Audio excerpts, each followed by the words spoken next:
بسم اللہ الرحمن الرحیم۔ آداب مطالعہ گاہ میں جانے سے پہلے تمام عوائق و علائق کے دنیاوی و اخروی تفکرات کو برطرف کر کے جائیں۔ مطالعہ سے پہلے وضو کر لیں، کیونکہ کتاب کو بے وضو ہاتھ لگانا علم سے محرومی کی دلیل ہے۔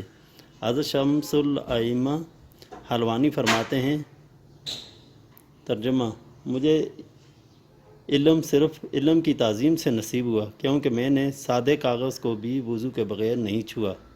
تعلیم المتعلم چینل کو سبسکرائب کریں، ویڈیو کو لائک اور شیئر کریں۔ حکایت: شمس الائمہ سرخسی رحمۃ اللہ علیہ کا ذکر ہے کہ وہ اسہال پیٹ کی بیماری میں مبتلا ہو گئے اور ادھر کتاب کا مطالعہ کرنا بھی تھا، تو ایک شب میں 27 بار وضو کرنا پڑا۔ تعلیم المتعلم: اگر ہو سکے تو مطالعہ سے پہلے 1-2 گانا نفل پڑھے۔ گھٹنے کے بل کتاب کو کسی اچھی جگہ چوکی وغیرہ پر رکھ کر مطالعہ کرے، پھر نہ لیٹے اور نہ سہارا لگائے۔ ہاں، پالتی لگا سکتا ہے اور بیٹھے ہوئے کی صورت میں جس طرح چاہے بیٹھ سکتا ہے، بلا ضرورت درمیان میں بات نہ کرے۔ اگر کسی سے استفادہ کرنا پڑے تو عار نہ کرے۔ حضرت ابن عباس رضی اللہ تعالیٰ عنہ سے پوچھا گیا کہ آپ نے اتنا بہت بڑا علم کیسے حاصل کیا؟ آپ نے فرمایا، ترجمہ: یعنی زبان زیادہ سوال کرنے والی، دل زیادہ سمجھنے والے سے۔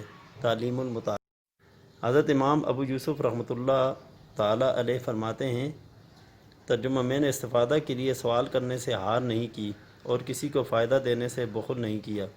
تعلیم المتعلم: لیکن یہ بات اس طالب علم کے لیے مضر ہے جو کل کے سبق کا مطالعہ کر رہا ہے۔ ویسے دیگر اوقات میں اور دیگر فضلاء کے لیے یہ طریقہ نہایت موزوں ہے، لیکن آج کل تو ہر شخص فن خوان ہے، دوسرے سے استفادہ اپنی حد تک سمجھتا ہے۔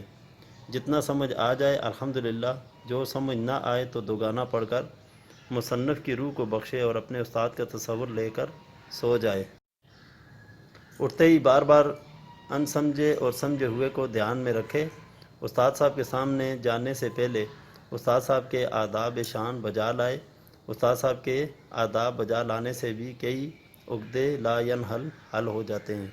استاد صاحب سے سبق سمجھے ہوئے کی تصدیق کرانے اور نہ سمجھے ہوئے کو غور سے سمجھے اور ان کے زائد فوائد بتائے ہوئوں کو نہایت ذوق سے یاد کرے۔ وصلی اللہ تعالیٰ علی حبیب افضل الرسل والانبیاء وعلی آلہ وصحبہ وسلم۔